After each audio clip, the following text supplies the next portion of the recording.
Om Namo Bhagavate Vasudevaya. Om Namo Bhagavate Vasudevaya. Om Namo Bhagavate Vasudevaya. Welcome all to today's reading from Sri Caitanya Charitamrita, Adi Lila, chapter 17, verse 50. We shall begin from Mukam Karoti Vachalam Pangum Langhate Girim Yat Kripa Tamham Vande Shri Gurum Dinatarinam Paramananda Madhavam Sri Chaitanya Ishwaram Hari Om Tat Sat. Eta Shuni Mahāprabhura Haila Kruddha Mana Krodha Veshe Bale Tare Tarjan Vachana. Hearing this, Chaitanya Mahaprabhu appeared greatly angry, and in that angry mood he spoke some words chastising him. Verse 51. Ar papi bhakt dveshi tore na udharimo koti janma e mate kiraya khao yaimo. O sinful person, envious of pure devotees, I shall not deliver you. Rather, I shall have you bitten by these germs for many millions of years. Purport: we should note there herein that all our sufferings in this material world, especially from disease, are due to our past sinful activities. And of all sinful activities, actions directed against a pure devotee out of sheer envy or are considered extremely severe. Sri Chaitanya Mahaprabhu wanted Gopal Chapala to understand the cause of his suffering. Any person who disturbs a pure devotee engaged in broadcasting the holy name of the Lord is certainly punished like Gopal Chapala. This is the instruction of Sri Chaitanya Mahaprabhu. As we shall see, one who offends a pure devotee can never satisfy Chaitanya Mahaprabhu unless and until he sincerely regrets his offense and thus rectifies it. Verse 52. Shrivase Karaili Tui Bhavani Pujana Koti Janma Habe Tora Raurave Patana. Raurave is in hell. You have made Shiva's Thakur appear to have been worshipping the goddess Bhavani. Simply for this offense, you will have to fall down into hellish life for 10 million births. Purport: there are many tantric followers who, wishing to eat meat and drink wine, practice the black art of worshipping the goddess Bhavani in a crematorium. Such fools also consider this Bhavani Puja to be as good as worship of Lord Krishna in devotional service, but such abominable tantric activities performed by so-called swamis and yogis are herein condemned by Lord Chaitanya Mahaprabhu. He declares that such Bhavani Puja for drinking wine and eating meat quickly plunges one into hellish life. The method of worship itself is already hellish, and its results must also be hellish and nothing more. Many rascals say that whatever way one accepts, one will ultimately reach Brahman, yet we can see from this verse how such persons reach Brahman. Brahman spreads everywhere, but appreciation of Brahman in different objects lead to different results. In the Bhagavad Gita 4.11, the Lord says, Ye yatha mam prapadyante tams tathaiv bhajamyaham. I reward everyone according to his surrender unto me. Mayavadis certainly realize Brahman in certain aspects, but realization of Brahman in the aspects of wine, women and meat is not the same realization of Brahman that devotees achieve by chanting, dancing and eating prasadam. Mayavadi philosophers, being educated in paltry knowledge, think all sorts of Brahman realizations one and the same and do not consider varieties. But although Krishna is everywhere by his inconceivable potency, he is simultaneously not everywhere. Thus, the Brahman realization of the Tantric cult is not the same Brahman realization as that of pure devotees. Unless one reaches the highest point of Brahman realization, Krishna consciousness, he is punishable. All people except Krishna conscious devotees are to some proportion Pashandis or demons, and they are punishable by the Supreme Lord, the personality of Godhead, as stated below. Verse 53. Pashandi smarite more a avatar, Pashandi smarit bhakti karimu prachar. I have appeared in this incarnation to kill the demons or the Pashandis, and after killing them to preach the cult of devotional service. Purport: Lord Chaitanya's mission is the same as that of Lord Krishna, which he states in the Bhagavad Gita 4.7 and 8. Yada yada hi dharmasya glanir bhavati bharata abhyutthanam adharmasya tadatmanam srijamyaham परित्राणाय साधूनां विनाशाय च दुष्कृतां धर्म संस्थापनार्थाय संभवामि युगे युगे. Whenever and wherever there is a decline in religious practice, O descendant of Bharat, and a predominant rise of irreligion, at that time I descend myself in order to deliver the pious and to annihilate the miscreants, as well as to re-establish the principles of religion. I advent myself millennium after millennium. As explained here, the real purpose of an incarnation of Godhead is to kill the atheists and maintain the devotees. He does not say, like so many rascal incarnations, that atheists and devotees are on the same platform. Sri Caitanya Mahāprabhu or Lord Sri Krishna, the real personality of Godhead, does not advocate such an idea. Atheists are punishable, whereas devotees are to be protected. To maintain this principle is the mission of all avatars or incarnations. One must therefore identify an incarnation by his activities, not by the popular votes or mental concoctions. Sri Caitanya Mahāprabhu gave protection to devotees and killed many demons in the course of his preaching work. He specifically mentioned that the Mayavadi philosophers are the greatest demons. Therefore, he warned all others not to hear the Mayavad philosophy. Mayavadi Bhashya Shunile Hai Sarvanasha. Simply by hearing the Mayavad interpretation of the Shastras, one is doomed. This is also stated in the Chaitanya Charitamrita Madhya Lila 6.169. Now we move on to verse 54. Eta bali gela prabhu karite ganga snan se papi dukha bhoge na yaya prana. Parana. After saying this, the Lord left to take his bath in the Ganges, and that sinful man did not give up his life but continued to suffer. Purport: it appears that an offender to a Vaishnav continues to suffer and does not give up his life. We have actually seen that a great Vaishnava Aparadhi continuously suffered so much that it was difficult for him to move, and yet he did not die. Moving on to 55 and 56 texts.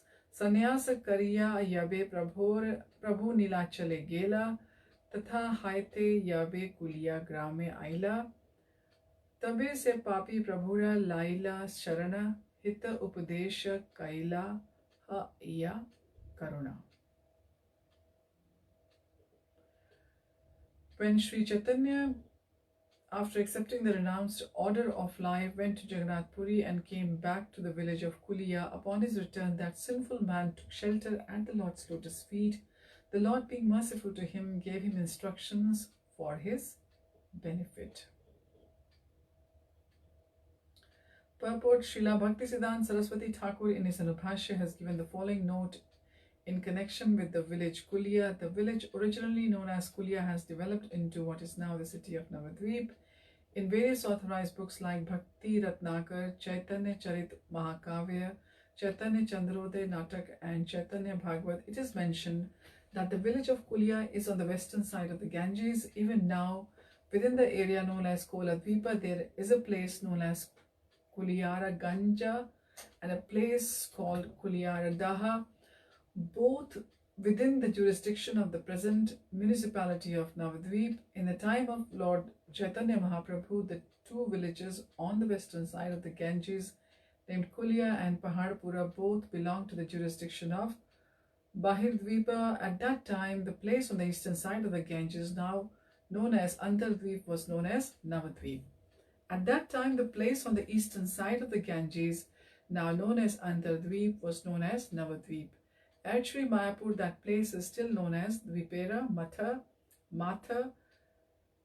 There is another place of the name Kuliya near Kancha Dapada, but it is not the same Kuliya mentioned here. It cannot be accepted as Aparadha, Bhanjanera Pata, or the place where the offense was excused, for that occurred in the above mentioned Kuliya on the western side of the Ganges. For business reasons, many envious persons oppose excavation of the real place, and sometimes they advertise unauthorized places as the authorized one. Now moving on to verses 57 and 58. Shivas Panditera Sthane Achis Aparadha तथा यहा तेन्हो यदि करेना प्रसाद तबे तोर हबे ए पाप विमोचन यदि पुनः आइच्छे नाही कर आचरण. You have committed an offense at the lotus feet of Shiva's Thakur. The Lord said, first you must go there and beg for his mercy, and then if he gives you his blessings and you do not commit such sins again, you will be freed from these reactions. Verse 59. Tabe Vipra Laila Asi Shri Vasa Sharana Tanhara Kripaya Haila Papa Vimochan. Then the Brahman Gopal Chapala went to Shiva's Thakur and took shelter of his lotus feet, and by Shiva's Thakur's mercy he was freed from all the sinful reactions. Verse 60. Areka Vipra Aila Kirtan Dekhite Dware Kapata Na Paila Bhitare Yaite. Another Brahman came to see the Kirtan performance, but the door was closed and he could not enter the hall. Verse 61. Phiri gela Vipra Ghare Mane Dukha Pana Are Ar Dina Prabhu ke Kahe Gangaya Lag Pana. He returned home with an unhappy mind, but on the next day he met Lord Chaitanya on the bank of the Ganges and spoke to him. Verse 62. Sapiba tumare muni panachi mano dukha paita chindiya shape prachanda durmukha. That Brahman was expert in talking harshly and cursing others. Thus he broke his sacred thread and declared, I shall not curse you, for your behavior has greatly aggrieved me. Verse 63. Samsar sukha tumara ha ukka vinashas shapa shuni prabhura chitte haila ullas. The Brahman cursed the Lord, you shall be bereft of all the material happiness. When the Lord heard this, he felt great jubilation within himself. Verse 64. Prabhura shapa varta ye shune shraddhavan brahma shapa haite tar hai paritran. Any faithful person who hears of this Brahman's cursing, Lord Chaitanya is delivered from all Brahminical curses. Purport. One should know that with firm conviction that the Lord, being transcendental, is never subject to any curse or benediction. Only ordinary living entities are subjected to curses and the punishments of Yamaraj as the Supreme Personality of Godhead. Sri Caitanya Mahāprabhu is beyond such punishments and benedictions. When one understands this fact with faith and love, he personally becomes free from all curses uttered by Brahmans or anyone else. This incident is not mentioned in the Chaitanya Bhagavat. Verse 65. Mukunda Dattere Kaila Danda Prasada Kandila Tahara Chittere Sab Avasad. Lord Sri Caitanya Mahāprabhu blessed Mukund Datta with punishment and in that way vanquished all his mental depression. Purport. Mukund Datta was once forbidden to enter the association of Sri Caitanya Mahāprabhu because of his mixing with the Mayavadi impersonalists. When Lord Chaitanya manifested his Mahaprakash, he called all the devotees one after another and blessed them. While Mukund Datta stood outside the door, the devotees informed the Lord that Mukund Datta was waiting outside, but the Lord replied, I shall not be pleased with Mukund Datta, for though he explains devotional service among devotees, he then goes to Mayavadis to hear from the Yoga Vasishtha Ramayana, which is full of Mayavad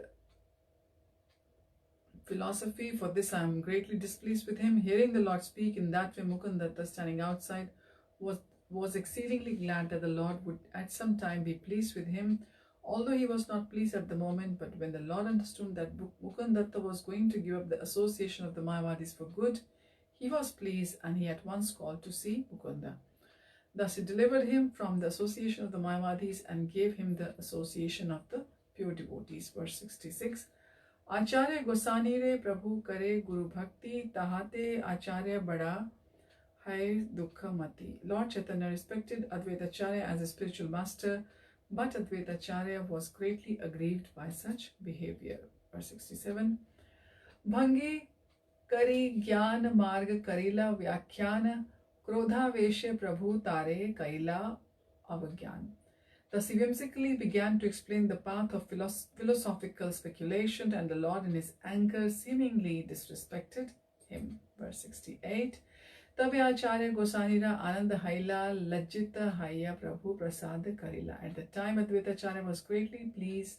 The Lord understood this and he was somewhat ashamed, but he offered Advaitacharya his benediction. Purport.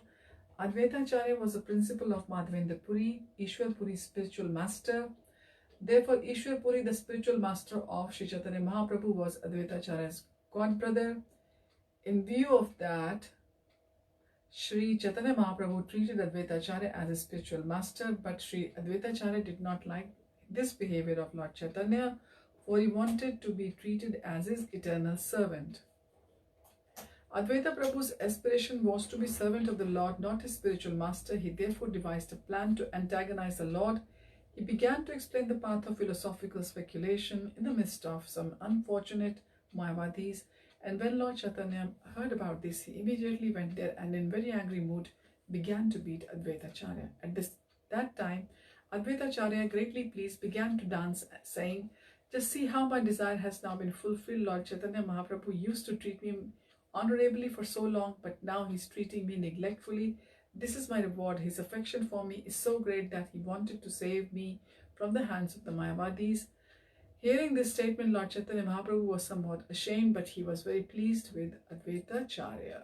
Verse 69, Murari Gupta Mukhe Shuni Rama Guna Grama Lalate Likhila Tanra Ramadasanam. Murari Gupta was a great devotee of Lord Ramchandra. When Lord Chaitanya heard Lord Ramchandra's glories from his mouth, he immediately wrote on his forehead, Ramadas, the eternal servant of Ramchandra. Verse 70, Shri Dharera Loha Patre Kaila Jalapan Samast Bhaktire Dila Ishta Varadan. Once Lord Chaitanya Mahaprabhu went to the house of Sridhar after Kirtan and drank water from his damaged iron pot. Then he bestowed his benediction upon all the devotees according to their desires. Purport: after the mass Nagar Sankirtan in protest against the magistrate Chandkazi, the Kazi was converted to a devotee. Then Sri Chaitanya Mahaprabhu returned with his Sankirtan party to the house of Sridhar, and Chandkazi followed him.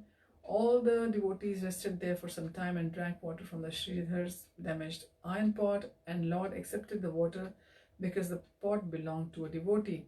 Chandkazi then returned home. The place where he rested is still situated on the northeastern side of Mayapur, and it is known as Kirtan Mishram Sthan, the resting place of the Kirtan party. Verse 71, Haridas Thakurere Karila Prasad Acharya Sthane Matara Khandaila Aparad. After this incident, the Lord blessed Haridas Thakur and vanquished the offense of his mother at the home of Advaita Acharya. On the Mahaprakash day, Lord Chaitanya Mahaprabhu, this is the purport, embraced Haridas Thakur and informed him that he was none other than the incarnation of Prahlad Maharaj. When Vishwarup took sannyas, Sachimata thought that Advaita Acharya had persuaded him to do so. Therefore, she accused Advaita Acharya of this, which was an offense at his lotus feet. Later, Lord Chaitanya induced his mother to take the dust of Advaita Acharya's lotus feet, and thus her Vaishnava aparadh was nullified. Verse 72, Bhakta Gane Prabhu Naam Mahima Kahila Shuniya Paduya Tahan Artha Vada Kaila. Once when the Lord explained the glories of the holy name to the devotees, some ordinary students who heard him fashioned their own interpretation.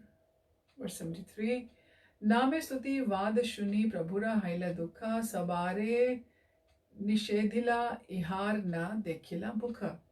When a student interpreted the glories of the holy name as a prayer of exaggeration, Sri Chaitanya Mahaprabhu, greatly unhappy, immediately warned everyone not to see the student's face henceforth. Purport: once when Sri Chaitanya Mahaprabhu explained the glories of the transcendental potency of the Lord's holy name, the Hare Krishna Mahamantra, one unfortunate student said that such glorification of the holy name was an exaggeration in the Shastras to induce people to take to it. In this way, the student interpreted the glories of the holy name. This is called Arthavad, and it is one of the 10 offenses at the lotus feet of the holy name of the Lord.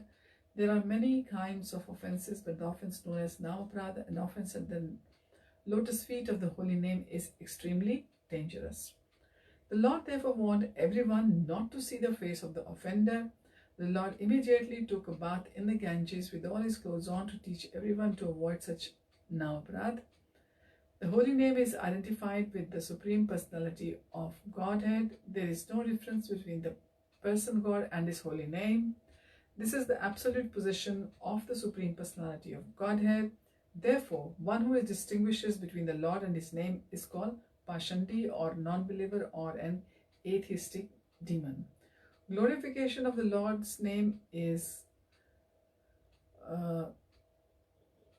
of the holy name is glorification of the Supreme Personality of Godhead. One should never attempt to distinguish between the Lord and His name or interpret the glories of the holy name as mere exaggerations.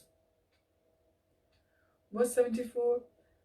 Sagane sachele giya kaila ganga snan bhaktira mahima tahan karila vyakhyan. Without even removing his garments, Lord Chaitanya took a bath in the Ganges with his companions. There he explained the glories of the devotional service.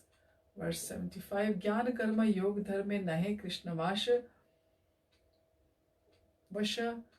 Krishna vasha hetu eka prema bhakti rasa.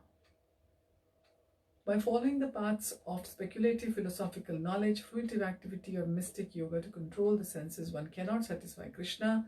The Supreme Lord, unalloyed devotional service for Krishna is the only cause of the Lord's satisfaction.